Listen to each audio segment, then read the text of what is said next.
Ano ibig sabihin nito, Jairus?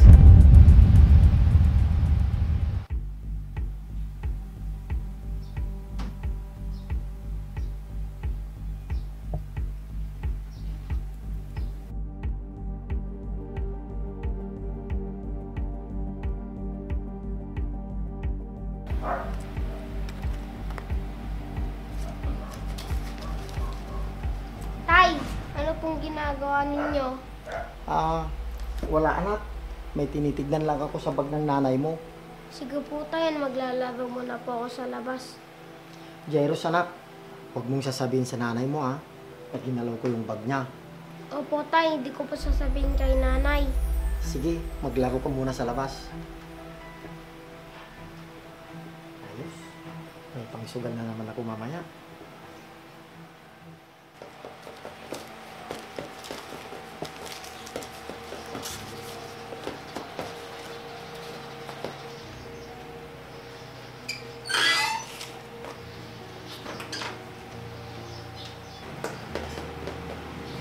Mahal, andito na ako. Saan ka galing? Diyan lang, kila paring Bert. Ah, ganun ba? Nasaan na yun? Dito ko lang nilagay yun ah. Nay, ano pong hinahanap nyo? Yung pera ko, anak. Binilang ko kasi ito kahapon. Kompleto naman. Ngayon, kulang na 1,000.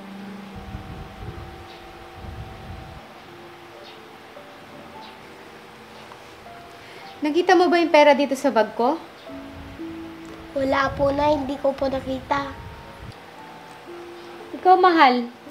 Hindi mo ba napansin yung pera ko dito sa bag? Hindi Baka may binili ka na hindi mo maalala. Pagkatanda ko, wala naman akong binili kahapon ah.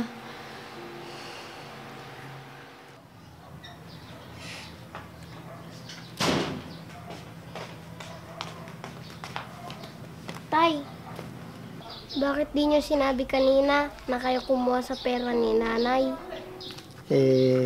Kasi anak, kailangan ko ng pera. Alam mo naman, magagalit ang nanay mo kapag nangihingi ako sa kanya. Di ba po masama magsinungaling at kumuha ng hindi sa'yo? Oo anak, alam ko naman yon. Pero pera ko rin naman ang kinukuha ko sa nanay mo. Dahil ang sweldo ko, napupunta lahat sa kanya. Sige na anak, makipaglaro ka muna dyan sa labas. Sige po, tay.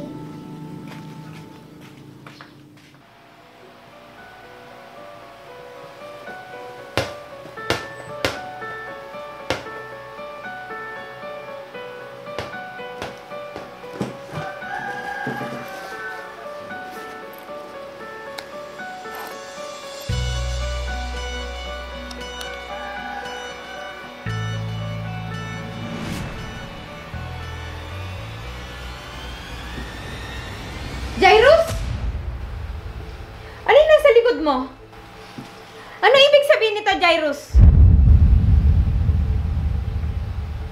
Sumagot ka! Kailan ka pa natutong mangupit sa akin ng pera? Sorry po, nay. May gusto lang po kasi akong bilhin na laruan. Bakit hindi mo sinasabi sa akin? Pwede naman kitang bigyan ng pera. Baka po kasi magalit kayo sa akin kapag nangingi ako sa inyo. Kaya kukuha ka na lang basta dito sa wallet ko, ganun ba? Akala ko po kasi ayos lang kapag kumuha ako sa wallet nyo. Ha? At sino nagsabi sa'yo na ayos lang kumuha na hindi nagpapaalam? Nakita ko po kasing ginagawa ni tatay. Akala ko po ayos lang. Yung tatay mo talaga. Malalagot sa akin yan mamaya.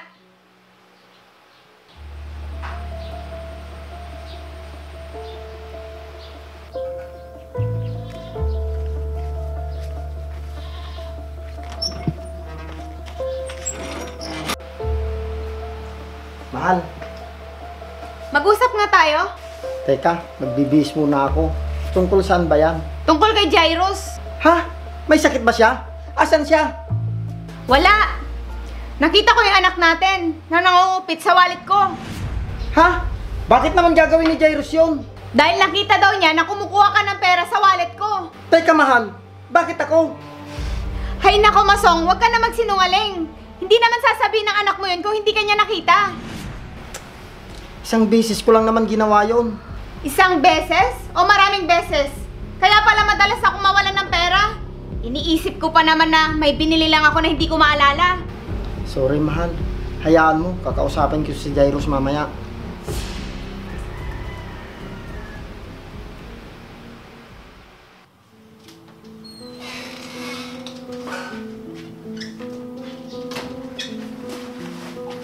Jairus, anak, pwede pa tayong mag-usap? Ano po yun, Tay? Sinabi sa akin ng nanay mo yung tungkol sa ginawa mo. Di ba? Masama ang kumuha ng hindi sa'yo, lalo na't hindi ka nagpapaalam.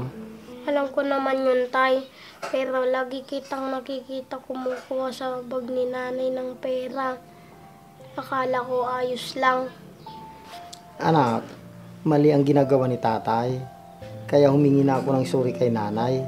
Nangako ako na hindi ko na uulitin. Nagsorry din po kay nanay, Tay. Pasensya ka na, anak. Dahil sa maling ginawa ko, hindi ko maisip na maaaring magdulot para sa'yo ng hindi maganda. Sorry po, Tay. Nakala ko tama po ang mali. Kasalanan lahat ni tatay, anak. Kaya wala kang dapat na ihingi ng sorry.